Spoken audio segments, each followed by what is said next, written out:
ಎಲ್ರಿಗೂ ನಮಸ್ಕಾರ. ನೀವು ನೋಡ್ತಾ ಇದ್ದೀರಿ ಲೋಕ ಡಿಜಿಟಲ್ ಮೀಡಿಯಾ. ನಾನು ತರುಣ್ ಲೋಕೇಶ್.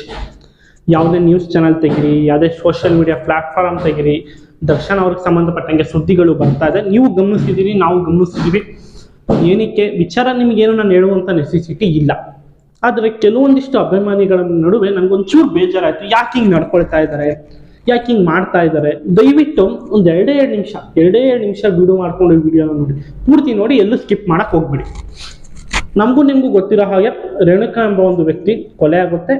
ಅದೆಲ್ಲ ಆದ ಮೇಲೆ ದರ್ಶನ್ ಅವರನ್ನು ಅರೆಸ್ಟ್ ಮಾಡ್ಕೊಂಡ್ಬರ್ತಾರೆ ಪೊಲೀಸರು. ಅರೆಸ್ಟ್ ಮಾಡಿಕೊಂಡು ಬಂದ ನಂತರ ಅವರನ್ನು A2 ಆರೋಪಿಯಾಗಿ ಪೊಲೀಸರು ರಿಜಿಸ್ಟರ್ ಮಾಡ್ತಾರೆ. ಏಕಾಏಕಿ ಒಂದು ನಟರನ್ನು, ದೊಡ್ಡ ಸೆಲೆಬ್ರಿಟೀಸನ್ನು ಏಕಾಏಕಿ ಹಿಂಗೆ ಅರೆಸ್ಟ್ ಮಾಡ್ಕೊಂಡು ಬರೋದಿಲ್ಲ. ಅದ್ರ ನೆಕ್ಸ್ಟ್ A2 ಅಂತ ಕಾಣಿಸಕ್ಕೂ ಆಗೋದಿಲ್ಲ ಅಷ್ಟು ಸುಲಭವಾಗಿ. ಇನ್ನು ತನಿಖಾ ಹಂತದಲ್ಲಿದೆ. ತನಿಖೆ ಆದಮೇಲೆ ಇದ್ರ ಬಗ್ಗೆ ನಾವು ಮಾತಾಡೋಣ. ಹಂಗೆ ಇರಲಿ. ಆದರೂ ನನಗೆ ಚೂರು ಬೇಜಾರು ಅನಿಸಿದ್ದು ಮನಸ್ಸಿಗೆ. ಯಾಕೆ ಅಂದರೆ ಅಜಿತ್ ಹನುಮಕ್ಕನವ್ರದ್ದು ಒಂದು ವಿಡಿಯೋ ನೋಡಿದೆ. ಸುವರ್ಣ ನ್ಯೂಸ್ ಅವರು ಇದಕ್ಕೆ ಹೋಗಿದ್ರು, ಚಿತ್ರದುರ್ಗಕ್ಕೆ ಹೋಗಿ ಅವ್ರ ಮನೆಯವ್ರದ್ದು ಒಂದು ವಿಡಿಯೋ ನೋಡಿದೆ. ಸಖತ್ತು ಬೇಜಾರಾಗ್ಬಿಡ್ತು. ಅವ್ರ ಮನೆಯವರು ಹೆಂಗೆ ನಡ್ಕೊಳ್ತಿದ್ರು ಪಾಪ. ಅವ್ರಿಗೆ ಗೊತ್ತೇ ಇಲ್ಲ ಪೊಲೀಸ್ ಸ್ಟೇಷನ್ ಅಂದ್ರೆ ಏನು, ಪೊಲೀಸ್ ಹೆಂಗೆ ಅಂದ್ರೆ ಏನು, ಲಾಯರು ಅವೆಲ್ಲ ಅರಿವೇ ಇಲ್ಲ ಪಾಪ. ಅವ್ರ ಮನೆಯವರು ಪಾಪ ಗರ್ಭಿಣಿ ಅಂತೆ, 5 ತಿಂಗಳಂತೆ ಅವ್ರ ವೈಫು. ಅದನ್ನೆಲ್ಲ ಹೇಗೆ ಅರ್ಗಿಸ್ಕೊಂಡು ಜೀವನ ಸಾಗಿಸ್ತಾರ ಮುಂದಿನ ದಿನಗಳಲ್ಲಿ ಗೊತ್ತಿಲ್ಲ. ಏಕಾಏಕಿ ಅವ್ರ ಮಗನ ಕಳ್ಕೊಂಡು ಇರ್ಲಿ, ಆ ವಿಚಾರ ಅಲ್ಲ. ಆದ್ರೆ ಕೆಲವೊಂದಿಷ್ಟು ಅಭಿಮಾನಿಗಳನ್ನ ನಾನು ಗಮನಿಸ್ತಾ ಇದ್ದೀನಿ, ಮೀಡಿಯಾ ಮುಂದೆ ಬೈಟ್ ಕೊಡ್ತಾ ಇರೋತಕ್ಕನ್ನ. ಜೈ ಡಿ ಬಾಸ್, TRP ಮಾಡ್ತಾ ಇದ್ದೀರಿ, ಹಂಗೆ ಹಿಂಗೆ ಅಂತ ಒಂದು ಅರಿವು ಮೂಡ್ಕೊಂತೀನಿ. ನಿಮ್ಗೊಂದು ಸಣ್ಣದಾಗಿ ಅರಿವು ಮೂಡಿಸ್ತೀನಿ, ಕೇಳ್ಕೊಡಿ. ದರ್ಶನ್ ಅವರು ಬಂದಿರೋದು ಸಿನಿಮಾ ಇಂಡಸ್ಟ್ರಿಗೆ ದುಡಿಯೋದಿಕ್ಕೆ, ಅನ್ನ ತಿನ್ನೋಕೆ ಒಂದು ಮಾರ್ಗ ಮಾಡ್ಕೊಂಡಿದ್ದಾರೆ. ಅದನ್ನ ಎಲ್ಲರೂ ಅರ್ಥ ಮಾಡ್ಕೊಬೇಕು.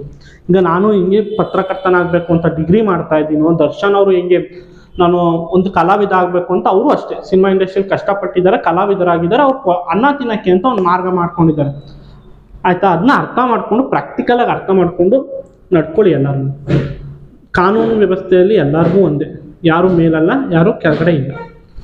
ಆದರೂ ನಿಮ್ಗೆ ಹಣೆ ಬರ ಏನು ಅಂತ ನಾನು ಕೇಳ್ತಾ ಇರತಕ್ಕದ್ದು. ಕೆಲವೊಂದಿಷ್ಟು ಅಭಿಮಾನಿಗಳು ನೋಡ್ತಾ ಇದ್ದೀನಿ, ಪೊಲೀಸ್ ಸ್ಟೇಷನ್ ಮುಂದೆ ಹೋಗ್ತೀರಾ, ಪೊಲೀಸ್ ವರ್ಕರ್ ಒಡ್ಸ್ಕೊಳ್ಳೋ ಅಂತ ಹಣೆ ಬರ ನಿಮ್ಗೆ ಏನ್ರಪ್ಪ? ನಾನು ಕೇಳ್ತಾ ಇರೋದು, ನಿಮ್ಗೆ ಅಂತ ಹಣೆ ಬರ ಏನು? ಕೊಲೆ ಮಾಡಿರೋದು ಯಾರೋ, ಪೊಲೀಸ್ ಸ್ಟೇಷನ್ ಅವ್ರು ಹೋಗಿದ್ದಾರೆ, ಕೊಲೆ ಆಗಿರೋದು ಯಾರೋ, ನೀವು ಹೋಗಿ ನಿಂತ್ಕೊಂಡು ನಿಮಗೆ ಒಡ್ಸ್ಕೊಳ್ಳೋ ಅಂತ ಹಣೆ ಬರ ಏನು? ಆ ಮೀಡಿಯಾದವ್ರ ಕೈಲಿ ನಿಮ್ಗಂತ ಬಾಯಿಗೆ ಬಂದಾಗ ಬಯಸ್ಕೊಡೋ ಅಂತ ಹಣೆ ಬರ ನಿಮ್ಗೇನು ಅಲ್ವಾ? ಅಂತ ಆ ನೆಸೆಸಿಟಿ ನಿಮ್ಗೇನಿದೆ? ಕೆಲವೊಂದಿಷ್ಟು ಹುಡುಗರು ನಾನು ಅನ್ನಿಸ್ತಾ ಇದ್ದೀನಿ, ಬ್ಯಾಗ್ನ ಹಾಕೊಂಡ್ ಬಂದಿದ್ದಾರೆ, ಕಾಲೇಜ್ಗೆ ಹೋಗ್ಬೇಕು ಅಂತ ತಂದೆ ತಾಯಿ ಕಳ್ಸಿರ್ತಾರೆ ಮನೆಯಿಂದ. ಇವ್ರು ಪೊಲೀಸ್ ಸ್ಟೇಷನ್ ಎದುರುಗಡೆ ಬಂದ್ಬಿಟ್ಟು ಜೈ ಡಿ ಬಾಸ್ ಅನ್ಕೊಂಡು ನಿಂತಿರ್ತಾರೆ. ಅರ್ಥ ಆಗ್ತಿಲ್ಲ ಸಮಾಜ ಎಲ್ಲಿಗೆ ಹೋಗ್ತಾ ಇದೆ, ಎಲ್ಲಿ ಯಾವ ನಿಟ್ಟಿನಲ್ಲಿ ಸಾಕ್ತಾ ಇದೆ ಗೊತ್ತಿಲ್ಲ. ಆ ಸಿನಿಮಾ ಬಂದಾಗ ಅವ್ರನ್ನ ಪ್ರೀತಿಸಿ ಗೌರವಿಸಿ ಒಂದು ಕಲಾವಿದರಿಗೆ ಬೆಲೆ ಕೊಡಿ, ತಪ್ಪೇನಿಲ್ಲ. ಆದರೆ ಇಂಥ ವಿಚಾರಗಳಲ್ಲೂ ಸಪೋರ್ಟ್ ಮಾಡ್ಕೊಂಡು ನಿಂತ್ಕೊಳಕ್ ಹೋಗ್ಬೇಡಿ. ನಾನೇ ಇನ್ಫ್ಯಾಕ್ಟ್ ಇನ್ನೂ ಪ್ರೂವ್ ಆಗಿಲ್ಲ. ಇನ್ಫ್ಯಾಕ್ಟ್ ಈಗ ನೋಡಿ, ನನ್ನ ಚಾನಲಲ್ಲಿ ಮೋಸ್ಟ್ ಪಾಪ್ಯುಲರ್ ವಿಡಿಯೋದಲ್ಲಿ ಒಂದು ವಿಡಿಯೋ ಇದೆ, ದರ್ಶನ್ ಅವ್ರಿಗೆ ಸಂಬಂಧಪಟ್ಟಂಗೆ ವಿಡಿಯೋ ಇರೋದು. ದರ್ಶನ್ ಅವ್ರಿಗೆ ಕೆಟ್ಟದಾಗಿ ಕೆಲವೊಬ್ರು ಕಮೆಂಟ್ ಮಾಡ್ತಾ ಇದ್ರು, ಅದ್ರ ಬಗ್ಗೆನೇ ನಾನು ವಿಡಿಯೋ ಮಾಡಿದ್ದೀನಿ. ಮೋಸ್ಟ್ ಪಾಪ್ಯುಲರ್ ವಿಡಿಯೋ ಇದೆ, ಬೇಕಾದ್ರೆ ಕೆಳಗಡೆ ಲಿಂಕ್ ಹಾಕಿರ್ತೀನಿ, ಹೋಗಿ ನೋಡಿ. ನಾನು ಯಾವ ಭಾಷೆಯಲ್ಲಿ ಬೈದಿದ್ದೀನಿ ಅಂತ. ಈಗಲೂ ಮೋಸ್ಟ್ ವೈರಲ್ ವಿಡಿಯೋ ಆಗಿರೋದು ಅದೇ. ಇನ್ನೊಂದು ಸಣ್ಣದಾಗಿ ಹೇಳ್ತೀನಿ, ಕೇಳ್ಕೊಳ್ಳಿ. ನನಗೆ ತುಂಬ ಆತ್ಮೀಯರು ಒಬ್ರು ಇದ್ದಾರೆ, ನಾಗಣ್ಣ ಅಂತ. ಅವ್ರಿಗೆ ಒಂದು ಅವಾರ್ಡ್ ಸಹಿತ ಸಿಕ್ಕಿದೆ. ಕರ್ನಾಟಕ ನವನಕ್ಷತ್ರ ಅಂತ TV9 ಮುಖಾಂತರ ಒಂದು ಅವಾರ್ಡ್ ಕೊಟ್ಟಿದ್ದಾರೆ. ಅವರು ಸರ್ಕಾರಿ ನೌಕರರು, D ಗ್ರೂಪ್ ನೌಕರರು, ಸರ್ಕಾರಿ ನೌಕರರು ಪ್ಲಸ್ D ಗ್ರೂಪ್ ನೌಕರರು, ಆಯ್ತಾ? ಅವ್ರಿಗೊಂದು ಹೆಚ್ಚು ಕಮ್ಮಿ ನಾನು ತಿಳಿದಿರೋ ಮಟ್ಟಕ್ಕೆ ಒಂದು 30,000-40,000 ರೂಪಾಯಿ ಸಂಬಳ ಬರ್ಬೋದು ಹಬ್ಬಬ್ಬ ಅಂದ್ರೆ. ಅವರು ಒಂದು ಆಶ್ರಮ ನಡೆಸ್ತಾ ಇದ್ದಾರೆ, ಮಾತೃಭೂಮಿ ರುದ್ರಾಶ್ರಮ ಅಂತ. ಅದ್ರಿಗೆ ಸಂಬಂಧಪಟ್ಟಂಗೆ ಒಂದು ಸ್ಟೋರಿ ಮಾಡಿದ್ದೀನಿ, ಬೇಕಾದ್ರೆ ಹೋಗಿ ನೋಡ್ಬೋದು ನೀವು. ಅವ್ರು ಮಾಡ್ತಾ ಇರೋದು ಒಂದು ಒಳ್ಳೆ ಕೆಲಸನೇ ಅಲ್ವಾ? ಅವ್ರ ಕೆಲಸವನ್ನ ಬಿಟ್ಟು, ಅವ್ರ ಪ್ರೊಫೆಷನ್ನ ಬಿಟ್ಟು ಆರಾಮಾಗಿ ಅವ್ರ ಜೀವನ ಸಾಗಿಸ್ಕೊಂಡು ಹೋಗ್ಬೋದಿತ್ತು. 40,000 ರೂಪಾಯಿ ದುಡ್ಡು ಬರ್ತಾ ಇದೆ ಸಂಬಳ, ನಾನು, ನನ್ನ ಮಗ, ನನ್ನ ಹೆಂಡತಿ, ನನ್ನ ಸೊಸೆ ಇಟ್ಕೊಂಡು. ಅದನ್ನ ನೋಡಿದ್ರೆ ಇವರು ಅಂತ ಒಳ್ಳೆ ಕೆಲಸಗಳನ್ನ ಮಾಡ್ಕೊಂಡಿದ್ದಾರೆ. 2 ಆಶ್ರಮ ತೆಗೆದಿದ್ದಾರೆ. KR ಒಂದಿದೆ, ಚನ್ನಪಟ್ಟಣದಲ್ಲಿ, ಮೈಸೂರಲ್ಲಿ ಹೋಗೋ ಜಾಗದಲ್ಲಿ ಒಂದಿದೆ, ಆಯ್ತಾ?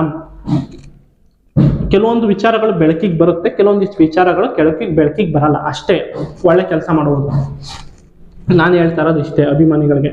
ತನಿಖಾ ಹಂತದಲ್ಲಿದೆ, ತಪ್ಪು ಯಾರೇ ಮಾಡಿದ್ರು ಅವ್ರಿಗೆ ಶಿಕ್ಷೆ ಆಗುತ್ತೆ, ಆಗಲೇಬೇಕು. ಅದ್ರ ನಡುವೆ ನೀವು ಯಾಕೆ ಯಾರು ಪೊಲೀಸವ್ರ ಕೈಲಿ, ಆಮೇಲೆ ಮೀಡಿಯಾದವ್ರ ಕೈಲಿ ಬಾಯಿಗೆ ಬಂದಂಗೆ ಬೈಸ್ಕೊಂಡು, ಈ ಟ್ರೋಲ್ ಪೇಜರ್ ಕೈಲಿ ಹಂಗೆ ಹಿಂಗೆ ಅಂಥ ಮಗ ಇಂಥ ಮಗ ಅಂತ ಬೈಸ್ಕೊಂಡು, ಅಂತ ಹಣೆ ಬರ ನಿಮ್ಗೆ ಬೇಡ. ನಿಮ್ಮ ತಂದೆ ತಾಯಿ ಪಾಪ ಕಷ್ಟಪಟ್ಟು ಎಲ್ಲಿಂದ ಬೇವ್ರು ಸುರಿಸಿ ಹಣ ಒಂದ್ಸಿನೆಲ್ಲ ಕಾಲೇಜಿಗೆ ಕಳಿಸಿರ್ತಾರೋ, ಓದಿಸಿರ್ತಾರೋ, ಬೆಳೆಸಿರ್ತಾರೋ, ಒಂದು ಕೆಲಸವನ್ನ ಗಿಟ್ಟಿಸ್ಕೊಟ್ಟಿರ್ತಾರೋ, ಅದನ್ನೆಲ್ಲ ಅರಿವು ಮೂಡಿಸ್ಕೊಂಡು ನಿಮ್ಮ ಮನೆಗೆ ಮಕ್ಕಳಾಗಿ ಅದನ್ನ ಇರಿ. ಮನೋರಂಜನೆ ಅಷ್ಟೇ, ಒಂದು ಸಿನಿಮಾ ಅನ್ನೋದು ಮನೋರಂಜನೆ. ಈ ದೇಶದ ಸಂವಿಧಾನ ಎಲ್ಲರಿಗೂ ಒಂದೇ. ಸಮಾಜದ ಬಗ್ಗೆ ಒಂಚೂರು ಗೌರವ ಕೊಟ್ಕೊಂಡು, ಚೂರಾದ ಚೆನ್ನಾಗಿ ಗೌರವ ಕೊಟ್ಕೊಂಡು ನಡ್ಕೊಳ್ಳಿ. ನಾನು ಎಲ್ಲರಿಗೂ ಹೇಳ್ತಲ್ಲ, ಕೆಲವೊಂದಿಷ್ಟು ಅಭಿಮಾನಿಗಳು ಹೇಳ್ತಾ ಇದ್ದಾರೆ, ಕೆಲವೊಂದಿಷ್ಟು ಅಭಿಮಾನಿಗಳ ಪೇಜ್ಗಳಲ್ಲೂ ನೋಡ್ತಾ ಇದ್ದೀನಿ, ತಪ್ಪ್ಯಾರೆ ಮಾಡಿದ್ವಿ ಅವ್ರ ಶಿಕ್ಷೆ ಆಗಲಿ ಅಂತ. ಇನ್ನೂ ತನಿಖಾ ಹಂತದಲ್ಲಿದೆ. ಇನ್ನೂ 1 ವಾರ ಆದಮೇಲೆ ಏನಾಗುತ್ತೆ ಅಂತ ಮುಂದಕ್ಕೆ ನೋಡಬೇಕು. ಈಗಲೇ ಏನೂ ಡಿಸಿಷನ್ ತಗೊಳಕ್ಕಾಗಲ್ಲ. ಒಟ್ಟಿನಲ್ಲಿ ತಪ್ಪ್ಯಾರೆ ಮಾಡಿದ್ಲಿ ಅವ್ರಿಗೆ ಶಿಕ್ಷೆ ಆಗಲಿ. ಪಾಪ ರೇಣುಕಾ ಸ್ವಾಮಿ ಅನ್ನೋರಿಗೆ ಆತ್ಮಕ್ಕೆ ಶಾಂತಿ ಸಿಗಲಿ. ಆ ನೋವನ್ನು ನುಂಗುವಂಥ ಶಕ್ತಿ ಕೊಡಲಿ ಆ ದೇವರು ಆ ಕುಟುಂಬಸ್ಥರಿಗೆ. ಒಟ್ಟಿನಲ್ಲಿ ನೋಡ್ತಾ ಇರಿ ಲೋಕ ಡಿಜಿಟಲ್ ಮೀಡಿಯಾ. ಇದು ನಮ್ಮ ನವೀನ ಜೀವನ.